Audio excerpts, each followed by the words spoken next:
একবার ভাবুন তো আপনার হাতের নাগালে যদি দারুণ দারুণ খাবারগুলো পেয়ে যান, তাও আবার খুবই কম দামে, তাহলে কেমন লাগবে? আসসালামু আলাইকুম, আমি মাসুম।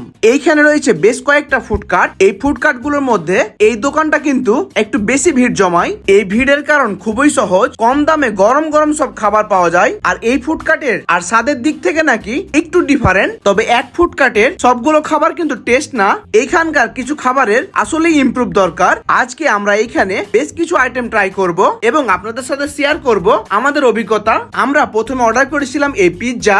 এই পিৎজার মেকিং প্রসেস একটু ডিফারেন্ট। সবকিছু এলিমেন্টস দেওয়ার পরে উপরে ফায়ার করে বার্ন করে দেওয়া হচ্ছিল, যে ব্যাপারটা দেখতে একরকম রোড সাইড ফুডকার্ট থেকে সত্যি অবাক করার মতন। তবে আমি যেটা বলবো, এইটাকে অ্যাকচুয়ালি ট্রু পিৎজা বলা যায় না। পাউরুটির ব্রেডের সাথে চিকেন এবং সস এবং অন্যান্য উপাদান মেশানো ছিল। এই পিৎজার টেস্টটা আমার কাছে ভালোই লেগেছে।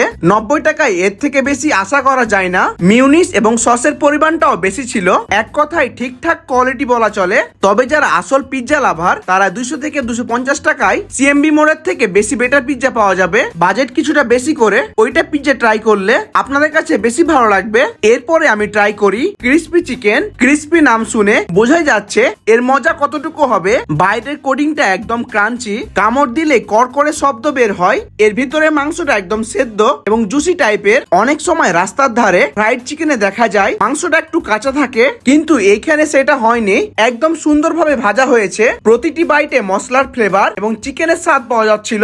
সত্যি বলতে এই চিকেনটা আমার ফেভারিট লিস্টে চলে গেছে। এরপরে আমি ট্রাই করি রেগুলার পাস্তা। প্লেট ভর্তি পাস্তার উপরে চিকেন এবং মিউনিস দিয়ে প্রিপেয়ার করা হয়েছে। তবে চিকেনের পরিমাণ একটু বেশি হওয়া দরকার ছিল। আমি পাস্তা লাভার না, যার কারণে এটা আমার কাছে ঠিকঠাক মনে হয়েছে। যদি একটু চিকেনের পরিমাণ বেশি হতো তাহলে আমার কাছে আর একটু ভালো লাগতো। তবে পাস্তায় টেস্টের কোনো কমতি ছিল না। লাস্টে আমি ট্রাই করি চাউমিন। নুডলস গুলো একটু কম সিদ্ধ হয়েছে, হয়তো বা ভিড়ের কারণে একটু তাড়াহুড়া করতে এরকম হয়েছে। তবে চিকেনের পরিমাণ দেখে অবাক হয়েছি। চিকেনের পরিমাণ যথেষ্ট পরিমাণে ছিল।